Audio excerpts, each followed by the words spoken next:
pas seulement ça, parce que ça fait depuis maintenant 3 jours que on en fait des kilomètres et des kilomètres. Mais la question qui peut sembler pas forcément pertinente, mais en tout cas posable ce soir est la suivante. Maintenant que Monsieur Trump, l'improbable, est élu aux États-Unis, est-ce que on peut commencer à imaginer que c'est pas le tour en 2017 de Madame Le Pen ou de Monsieur Mélenchon? En tout cas, l'un comme l'autre se sont peut-être sentis pousser des ailes au lendemain de l'élection de Trump à Washington. Qu'en pensent les internautes? Eh bien, ils pensent que la victoire de Trump peut ouvrir la voie à la victoire de Marine Le Pen. Jean-Luc le dit, le peuple américain a choisi Trump et l'a élu démocratiquement. Il en avait marre des Clinton. Ça sera pareil en 2017. La majorité des Français votera Le Pen car elle en a marre de l'UMPS. D'ailleurs, certains font un parallèle entre les élections américaines et françaises, trouvant désormais des similitudes dans les discours de nos candidats et de Donald Trump. Il est assez étonnant de voir Sarkozy tenir le même langage que Le Pen, la seule à avoir soutenu Trump, commente un internaute. Cyril semble lui opposé à ce parallèle. Les médias veulent absolument nous vendre une similitude avec ce qui se passe là-bas, mais les différences entre nos deux pays sont trop énormes. Et pour cette personne qui est restée anonyme, la victoire de Trump donne autant de chance à Marine Le Pen qu'à Jean-Luc Mélenchon, car selon lui, les deux candidats sont les mêmes. Le Pen, c'est juste Mélenchon contre l'immigration. Ah, alors sur ce point, je pense que Clémentine Autain aura quelque chose à dire. Attendez, je précise pour les auditeurs que 3 premiers ministres, 2 anciens et un actuel, Valls, Raffarin et Villepin, ont dit que, écoutez, l'hypothèse Le Pen après le Trump, pourquoi pas, c'était un peu plus plausible qu'avant Trump en tout cas. Quant à Monsieur Mélenchon, il a dit, si Bernie Sanders, qui s'est présenté comme socialiste aux États-Unis, avait été désigné à la place de Madame Clinton, eh bien c'est lui qui aujourd'hui serait à la Maison Blanche. Bon, on va pouvoir en discuter, mais en tout cas, il y a une arrière-pensée dans les propos de Mélenchon, c'est absolument évident, une arrière-pensée personnelle. Qu'en pensez-vous, Clémentine Autain? Est-ce que l'un comme l'autre, Le Pen et Mélenchon, sont en droit ce soir de se dire pourquoi pas moi, du coup? Ce qui est sûr, c'est qu'Hillary Clinton a perdu parce qu'elle incarne toujours le système, si j'ose dire. C'est-à-dire quelqu'un de l'establishment, soutenu par l'establishment, et que, au fond du matin au soir, on a entendu beaucoup d'éditorialistes aux États-Unis et en Europe expliquer que Trump, qui était un homme vulgaire, inculte, raciste, sexiste, j'en passe et des pires, ne pouvait pas gagner, qu'il n'était pas conforme à une certaine idée de l'élite. Et c'est justement ce positionnement, c'est-à-dire sa capacité, exactement, c'est sa capacité à incarner la colère, à dire la colère populaire qui a créé cette attractivité, en tout cas de sa candidature. Alors, la difficulté dans votre question, c'est que je pense qu'en effet, en France, Marine Le Pen cristallise une part du rejet du système. Le terme peut être discuté, je n'entre pas dans le détail, mais du système, c'est-à-dire de ce qui ronronne et ne convient pas dans la société aujourd'hui. Et dans un autre genre, totalement opposé en réalité, Jean-Luc Mélenchon fait aussi partie de ceux qui critiquent ce système. Et il a eu cette phrase il y a quelques années, je ne sais plus quand est-ce qu'il avait dit ça, mais ça m'a marqué, il avait dit « L'heure n'est pas au fromage pasteurisé ». Et je trouve que c'est une formule. L'or est au fromage fort, donc. Voilà. C'est-à-dire qu'il faut arrêter, espèce de discours mielleux. On va changer un peu, on va rafistoler, on va faire un peu plus ci, un peu moins ça, je ne sais quoi, sur un ton bon. Et je crois qu'on a besoin aujourd'hui de rupture avec l'existant. Donc il y a une voie possible qui est la voie, voie possible, impossible pour moi, mais possible, c'est-à-dire au sens qu'elle existe, qui est celle du repli, du protectionnisme, du nationalisme, de la xénophobie, etc., qui est la voie de l'extrême droite, de la droite extrême, et de l'autre côté, une voie émancipatrice, mais qui suppose aussi des ruptures en termes de partage des richesses, de nouvelles républiques, etc. en France. Donc, ce sont deux voies, mais deux voies qui, en tout cas, s'opposent au ronronnement de l'existant. Or, on voit bien que d'alternance en alternance, quand vous avez un coup la droite, un coup le PS, un coup la droite, un coup le PS, au fond, ce sont les mêmes politiques qui sont menées. Et il y a une révolte populaire qui n'est pas que française, puisqu'on sait qu'à l'échelle européenne, c'est quelque chose qui s'exprime, et mondial, occidental, je dirais pour l'instant, en tout cas occidental. Et je crois qu'il faut entendre que l'ère ouverte parce qu'il y a une ère qui a été ouverte par Thatcher et par Reagan, qui est l'ère du there is no alternative, de la voie très libérale. C'est cette voie-là, à mon avis, qui est en train de cette période-là, qui est en train de se refermer. Jean-Christophe, vous voyez les choses un peu comme ça ou pas du tout? Oui, mais je rajouterais, la victoire de Trump cristallise toutes les envies, c'est-à-dire qu'on peut rajouter à Marine Le Pen et Jean-Luc Mélenchon, qui effectivement peuvent très bien considérer que la victoire de Trump leur ouvre des perspectives, mais on pouvait même rajouter des gens comme François Fillon ou Jean-François Copé sur les sondages, qui disent regardez les sondages, c'est n'importe quoi. Et d'ailleurs nous Fillon qui est en train de remonter, donc ça lui donne certaine manière raison. Pour mais la primaire. Et je rajoutais Copé parce que lui c'est son discours depuis le début, que les sondages disent n'importe quoi. Mais il y a une chose. Et puis moi je rajouterais bien un troisième larron. C'est Emmanuel Macron. Emmanuel Macron parce qu'il ressemble encore plus que les deux précédents, que Marine Le Pen que Jean-Luc Mélenchon à Donald Trump, pour une raison très simple, c'est que Donald Trump, il tient un discours anti-système, certes, mais qu'appelle-t-on le système ? Sinon, le système américain, qui n'est pas qu'un système politique, mais qui est un système aussi économique. Trump, il incarne le système américain. C'est un type qui a fait pur produit, qui est un milliardaire, qui n'a jamais qui a aucune expérience politique. C'est pour ça que sur l'inaptitude, on peut encore en discuter parce qu'on ne sait pas très bien comment il va diriger les États-Unis. D'ailleurs, pardonnez-moi, je fais une incise. Vous l'avez tous vu à la télévision. Il avait l'air hier, quand il est allé voir Obama, il avait l'air accablé par ce qui lui tombait sur les épaules. Il se dit je suis le maître du monde. Le 20 janvier, serais-je au niveau. Moi, j'avais l'impression de l'entendre penser ça. Comme s'il était touché par la grâce. Mais je crois aussi qu'il est en train de se rendre compte qu'il faut, quand on est président, que ce soit des États-Unis ou de la France ou d'un grand pays, il faut nommer les gens.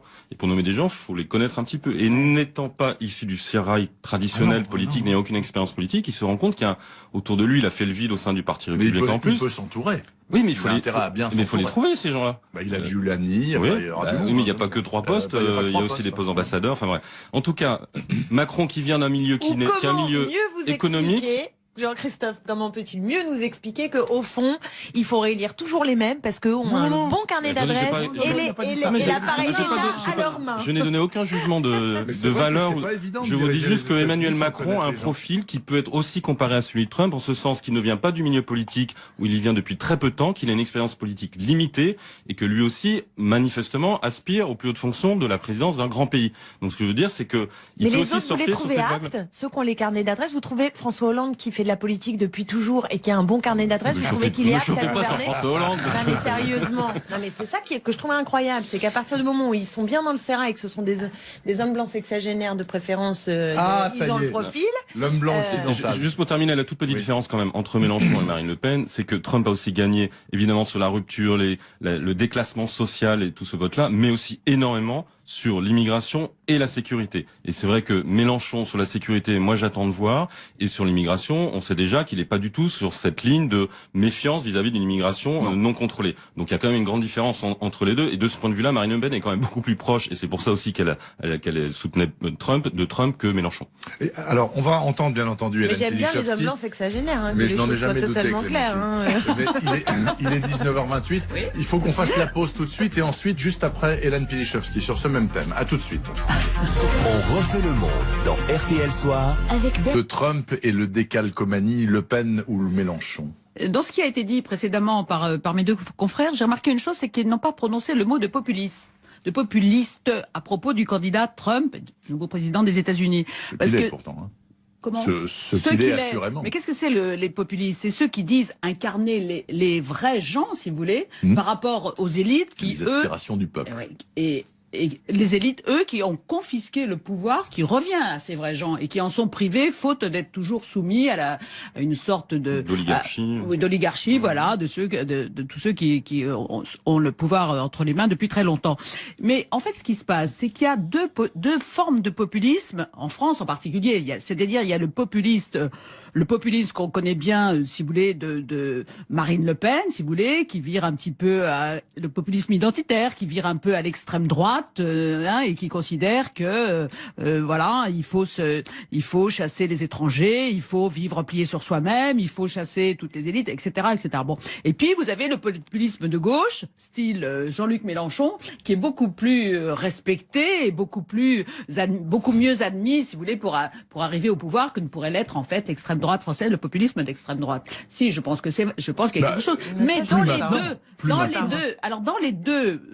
les deux mouvements de populisme, il y a des ressemblances quand même. Ça a déjà été dit de nombreuses fois entre le programme de Jean-Luc Mélenchon et celui de Marine Le Pen. Allez-y, je vous écoute. Et l'augmentation du SMIC. Et là, il y en a des choses pour les ouvriers, pour la classe ouvrière. Il y a énormément de choses chez Marine Le Pen, je regrette. Et pourquoi les ouvriers beaucoup d'ouvriers se sont réfugiés dans ce parti-là, mais ça veut pas dire abandonnés par les socialistes. Mais bien sûr qu'il y a des similitudes. Ça, je suis totalement d'accord avec ça. Économique, etc. Il y a énormément de choses. Les programmes vrais gens ne pouvez pas dire que les programmes sont très confortés par non, vous ne pouvez pas dire que les programmes se ressemblent. Il y a des similitudes, j'ai dit. C'est pas intégralement.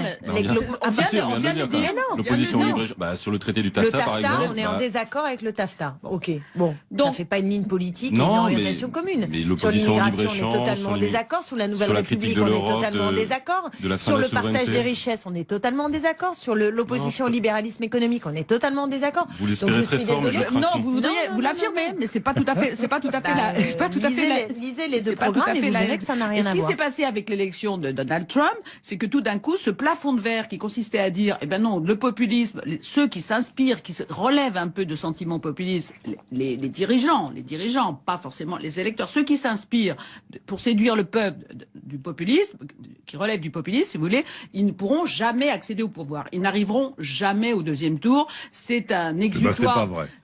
Et maintenant, on se dit, et voilà. Et voilà, qu'est-ce qui se passe? Le plafond de verre, c'est terminé avec l'élection de Donald Trump par une démocratie comme la démocratie américaine. On se dit, mais en France, après tout, qu'est-ce qu'il interdit aujourd'hui? Jean-Christophe Buisson. Toute petite réserve là-dessus, c'est que aux États-Unis, les gens qui ont voté pour Trump sont des gens qui n'étaient pas dans les radars jusqu'à maintenant, qui ne votaient pas ou qui n'étaient même pas sondés. C'est pas vrai. Attendez, si, bien sûr que si. En partie. C'est en partie vrai. C'est une part. Et aux États-Unis, il y a eu à peine plus que d'habitude, c'est-à-dire il y a un Américain sur deux qui a voté seulement. En France, à l'élection présidentielle, vous avez 80% de gens qui votent. C'est-à-dire que l'incarnation de ces populismes, il existe déjà. Alors après, il est mal représenté à l'Assemblée nationale parce que le système électoral français, il vaut à peine mieux que celui des Américains qui fait qu'il y a plus de votants pour il y a eu plus de votants pour Clinton en brut, pas de leçon à donner, quelques dizaines de milliers. On a des millions d'électeurs qui votent pour que ce soit le Parti de gauche ou le Front National, qui sont pas représentés à l'Assemblée nationale. Mais en tout cas, ces gens-là ont déjà voté, et je suis pas sûr qu'on aille chercher dans les 20% qui restent de nouveaux électeurs, alors qu'aux États-Unis, ce réservoir existait. Et il y a à la fois des nouveaux qui ont voté et des anciens qui n'ont pas voté pour les raisons que donnait Clémentine tout à l'heure, c'est-à-dire Hillary Clinton incarnait quelque chose qu'une partie de la gauche américaine n'avait pas du tout envie de voir à la Maison Blanche. Et que la lutte contre Bernie Sanders avait laissé de profondes traces au sein du Parti démocrate. Il faut quand même savoir qu'il y a eu les derniers mois et semaines avant l'élection un mouvement contre le vote de Clinton pour Clinton aux États-Unis sur la gauche. C'est-à-dire des gens disant on est de gauche et cette fois il y en a ras-le-bol, même s'il y a la menace Trump, on ne recommence pas. Donc c'est les traces Sanders, mais c'est aussi qu'on est dans un pays où il y a une gauche critique intellectuelle qui est très forte, des mouvements sociaux comme on a vu avec Occupy, et pas forcément de traduction politique de cette radicalité à gauche qui pourtant existe bel et bien aux États-Unis et qui va grandir à mon avis en Occident. 19h36 exactement. On s'interrompt. Trump donne autant de chance à Marine Le Pen qu'à Jean-Luc Mélenchon, car selon lui, les deux candidats sont les mêmes. Le Pen, c'est juste Mélenchon contre l'immigration.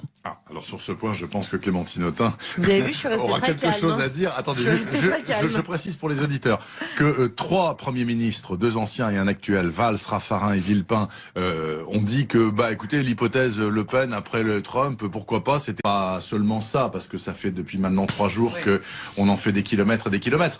Mais la question qui peut sembler pas forcément pertinente, mais en tout cas posable ce soir est la suivante.